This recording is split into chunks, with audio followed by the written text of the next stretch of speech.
Alright, nkwaniriza nnyo ku pulogulaamu yaffe Road to the City. Nze baliko wa Idris Obama. Eno ye pulogulaamu yokka kubafunira updates ezitambula wano mu ggwanga. Era ng'olwaleero ky'olina okukola toseguka.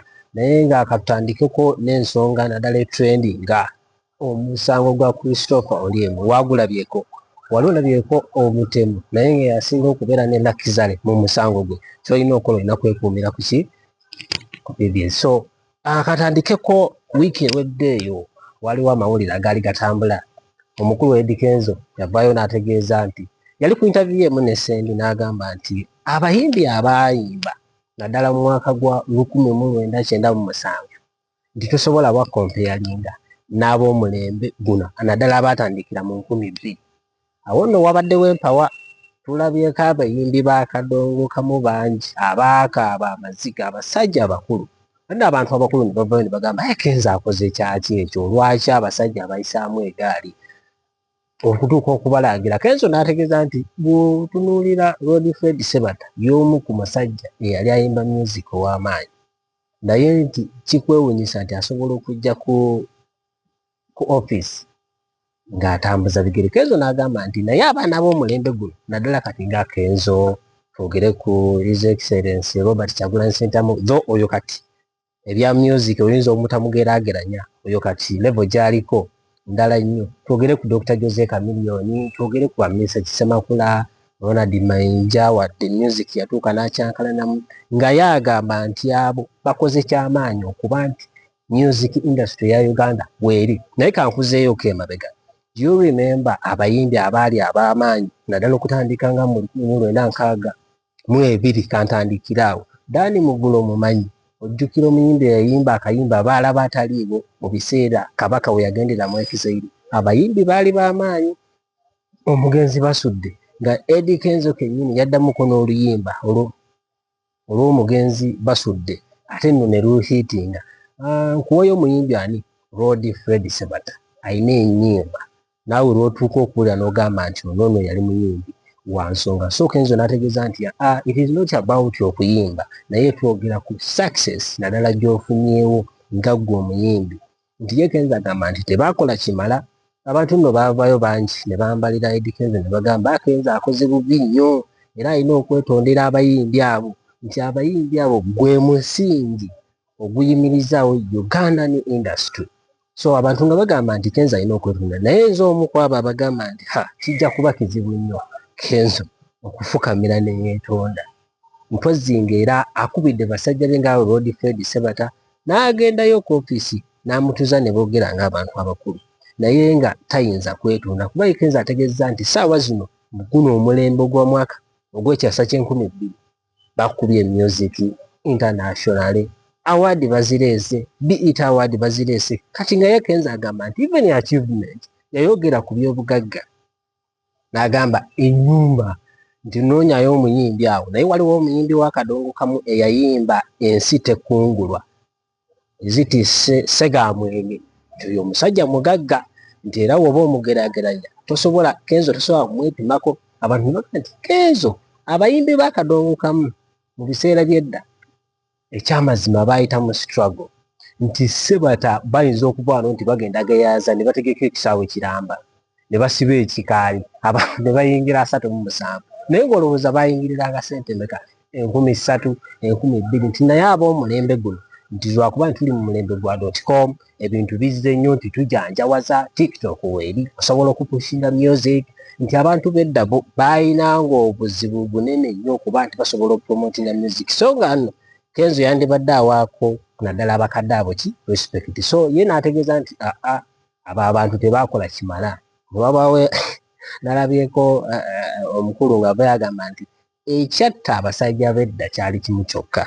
And I think abayimbi kati abajja kino mukiwulire nti mulina okyegendereza nti abasajja abo ekisooka baazaalanga nnyo kubanga baayina feemu, baazaalanga nnyo, nti kati weesanga ng'omusajja alina amaka nga 15 nti ate mu 3 z'asoloozezza mu kibanda ng'alina ozigabanyaamu, nti ekyo kyali tekiyinza kubaleka waggulu. Naye kanjogere ku Eddy Kenzo.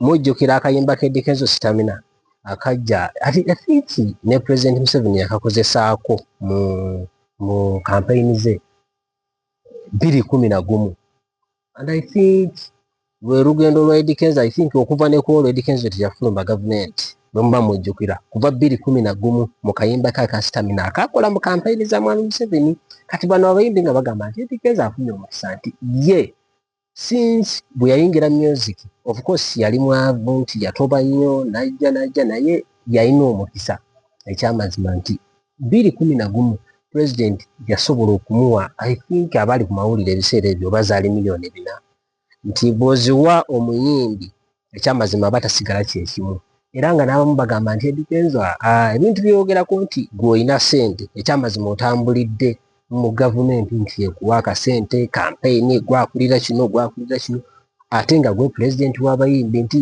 for you kati olina omukisa so Eddy Kenzo bwe kiba kisoboka osobola okuyita abakulu abo ne munyumyamu n'obagulira ne ku kyemisana n'obeetondera n'obagamba nti intention yange teyali yakuba nafuya naye nali nkompeyalinga between abaana abayimba mu 2000 mpaka kati n'abayimba mu 19 okudda eri nti ffe tulinawo ke tulagawo so Kenzo beetondere naye katumale okuwumulamu tukomewo.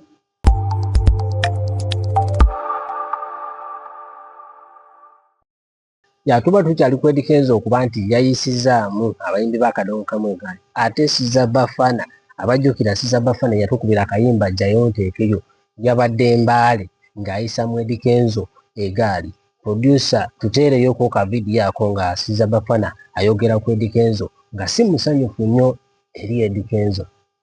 Kati munga amanyirani oyo mbwalete ssente z'abayimbi mbwadde eri mbwatandika ogenda mbazigule mu lukamba amanyire abantu abakulu mbwa amanyire Kafeero mbwa amanyire Sebadduka amanyire bano abantu Sebadda olwokuba mu bote boogera omanye ekyabaka byamaziga Kenzo bba kuŋŋanya nagenda n'asaba ssente mu linnya lyabwe ne batazifuna ebyaddala.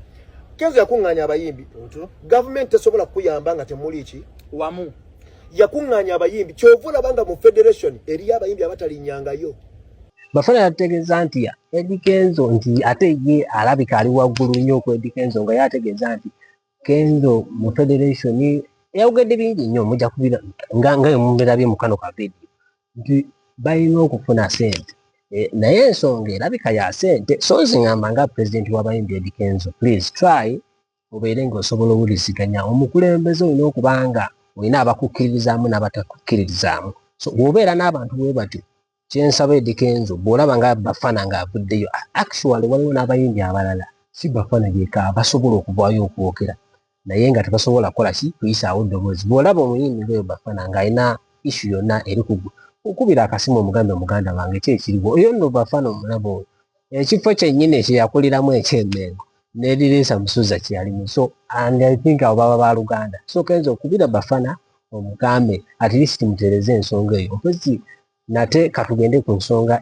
eri mu kulumya bannayuganda omutwe ey'omusajja Christopher Olyemu omusajja Christopher Olyemu mwakiraba yasaddaaka abaana abeggaba abaana 4 ne bafa kooti n'esalawo omusango n'eguzaawa mu bantu naye ebintu ebigenda mu maaso omusajja omusango guba gugenda mu maaso ate n'aseka muli tuli mu kwewunya tugamba omusajja mulwadde wa mutwe oba tukolanga azanyisa omusango balowooze nti omusajja ki mulwadde wa mutwe naye ate ripooti ezivaayo naddala mu ddwaliro ziraga nti omusajja ategeera bulungi so abantu basaba bannaye either we kiba kisoboka omusajja mumuwe baira afulume abantu bamujajinge kubanga ndaba kirabika kooti kikyagaanya okuvaayo ng'abantu bwe bakyagala so omusango gwokera Olyemu ogwo bannaye mugukwate bulungi kuba omusajja ng'oyo singa mumuta n'agenda kitegeeza niwo gwanaabayo omulala era agenda kukola ekintu kyekimwagambe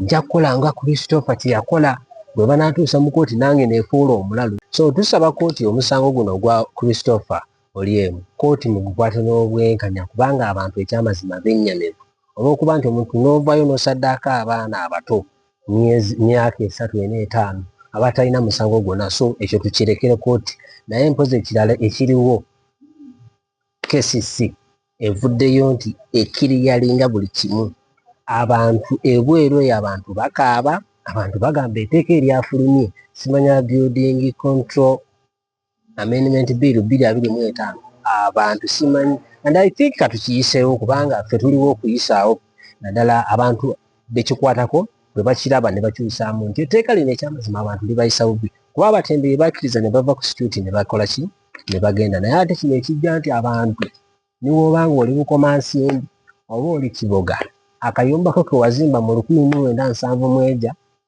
bagenda tuuka okusaba pulaani nga togiyina nti kagenda kumenyebwa. So mbadde nsaba nti ekyamazima abantu balina pressure nalabyeko abasajja batandise okwetuga omusajja akeera bukeezi ku makya n'asiibula famire ye n'abagamba nkomawo ne yeesibamu omuguwa naye ng'ensonga evudde nti akayumba mwabadde ayiiza bakamenyeewo nti gy'abadde alina okusula ate olwaleero bagamba nti ogenda kuvayo. So tusaba gavumenti nayo bannaye muterezeemukko oba abakulu abakulira lands muyitengako mu bantu bifo okuyisa amateeka ago kuba mukolera bantu temukolera gavumenti teriyo gavumenti etabaamu bantu. So tusaba nti mma muyisaawo etteeka musooke muddeko wansi eno mubuze abantu batandise okufa ku pressure abantu kati batandise okwogera bokka oyita ku musajja omukulu ng'ali mu kweyogeza naye ng'obuuza ate muzeeyo abadde ki abantu ku kkubo batambula boogera naye ng'ekimwogeza gy'abadde akolera akantu baakamenye ewaka ate bagamba nabo bagenda kumenyawo kati yeebuuza alage wa. So sigadde nze balikowa egyeso mama tujja kuba tubongera update ku weekend.